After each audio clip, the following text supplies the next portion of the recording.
Oh, baby, oh, baby, oh, baby. Good to be back on the roast on a Monday morning. What a way to start the week. Warriors lose their first 3 games on this 5-game road trip. We'll talk a little baseball a little later. We'll talk some March Madness a little later. But right now, she just celebrated her 1-year anniversary of being on the Warriors beat. In case you don't know, Madeline Kenney works for the Mercury News. She's been doing a great job for over a year by way of Chicago, by way of Lincoln, Nebraska. She's Nebraska's finest. She traveled with the team in Tokyo. She's followed the Caves all season long. She's written some great articles. She asked some great questions to the presser. Madeline Kenney back on the roast. Back on the roast here on 95.7 The Game. Madeline, good morning. How is this road trip treating you? Good morning. It's well. I'm doing well. How are you guys? We're good. What is your favorite stop? Is it Memphis? Is it Atlanta? Is it L.A.? Is it Houston? Dallas? What's your type of town? Ooh, that's a hard question. You know what? I do like the Texas cities because I have friends in both of them that I don't get to see often, so it's always nice to connect with, old acquaintances. But L.A. definitely is the most fun. Yeah, L.A. is definitely fun. Now, how much fun are the Warriors having on this road trip, including Saturday night's extravaganza against the Memphis Grizzlies? Yeah, I think I'm definitely having more fun than they are right now, if I'm being honest. But they're hopeful that they can turn this thing around, and they kind of need to if they want to avoid the play-in. Hey, let me ask you, because you're around the team way more than any of us, and so maybe you get a better feel for it. What's the vibe like with this team in terms of relationships, in contrast to maybe teams that you've covered or this team that you've covered in years past? Because it just feels, I guess the overall sentiment, it feels to me when I'm watching them play, not only are they not good, it looks like they don't like playing with each other. Steve has talked repeatedly, or a few times this season, and recently, I believe it was on the last road trip, about there just kind of being a disconnect at times on the court. And so I think it's fair to say that there is a disconnect at times when they're playing. They don't all look like they're in sync, and for whatever reason.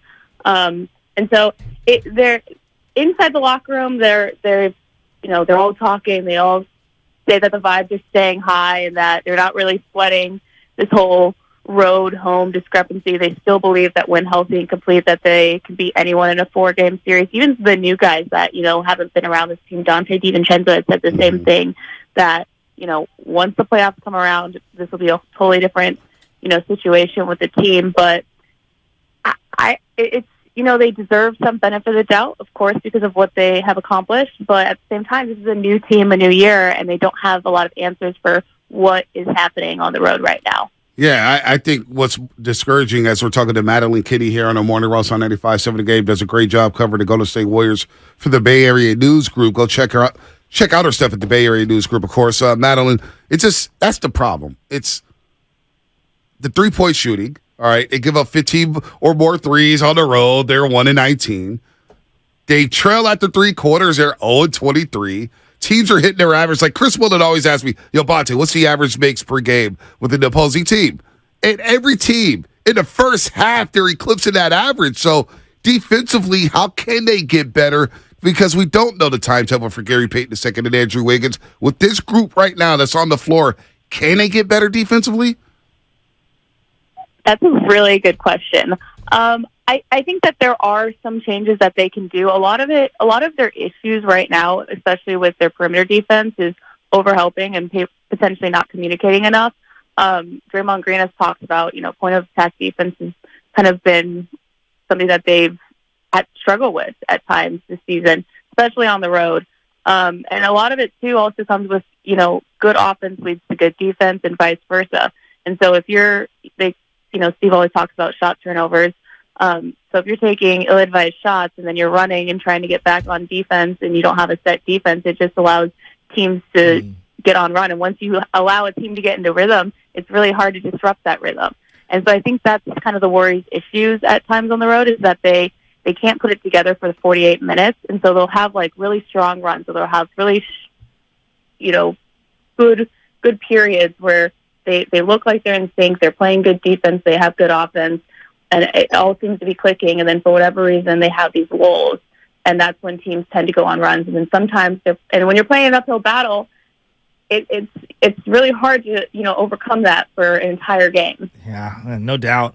I have long since thought this is a rivalry between the Warriors and the Grizzlies. Everyone has different criteria, and they have different things that they measure it by. Bonte, I think, is coming around on the rivalry. Is that right, Bonte? I need one more playoff series, but you can definitely tell Dylan Brooks is getting into the head of the Golden State Warriors. To me, this is a rivalry, and I love it, and I'm happy, and it's created some more must-see moments and sense of urgency in an otherwise mundane regular season overall. Is it a rivalry to you, Grizzlies-Warriors?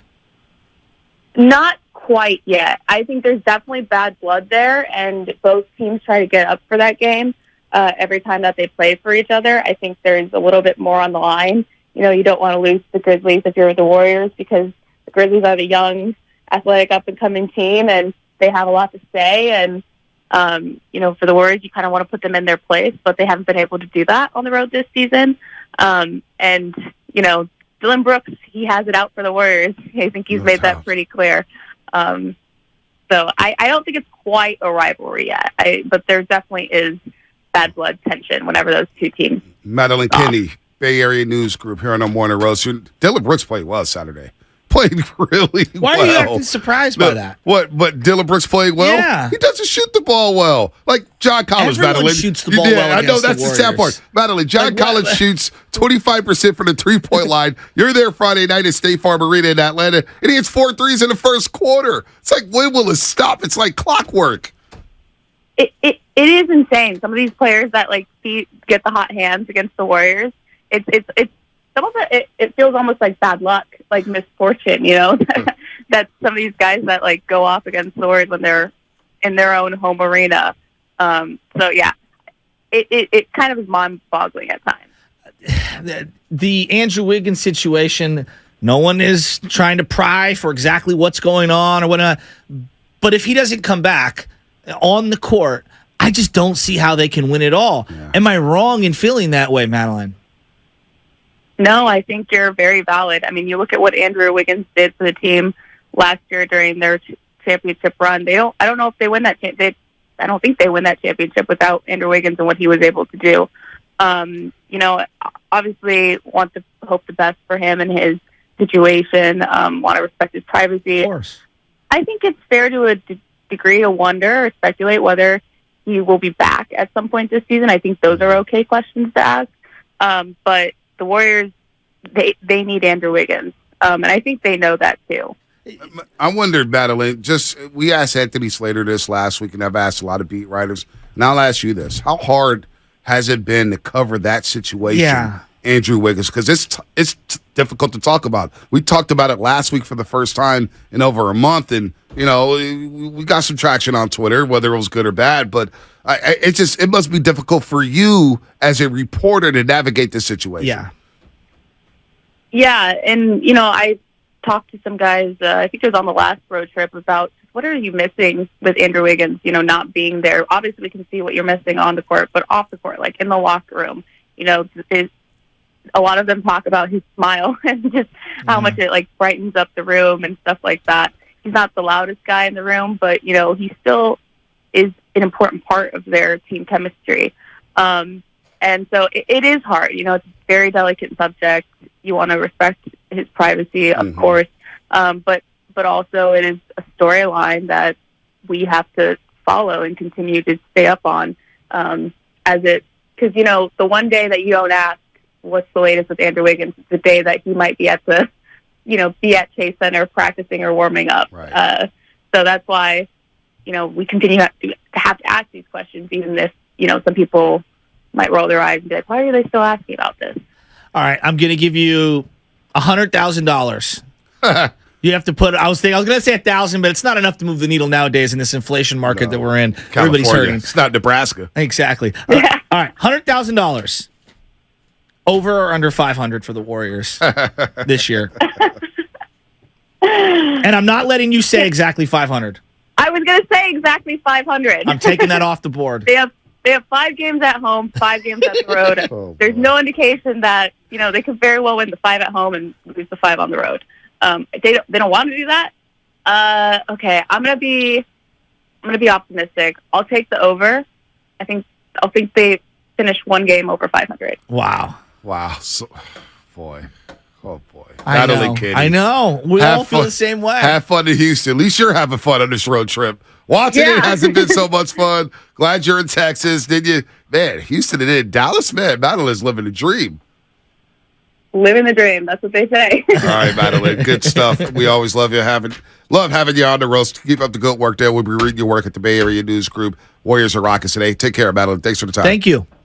Thanks for having me, guys. Yep. Anytime. Madeline Kenney, man. A lot of fun talking about the Dubs and 500. Why 10 did you games laugh left. when I asked that question? No, it's just that's where we're at. I won't.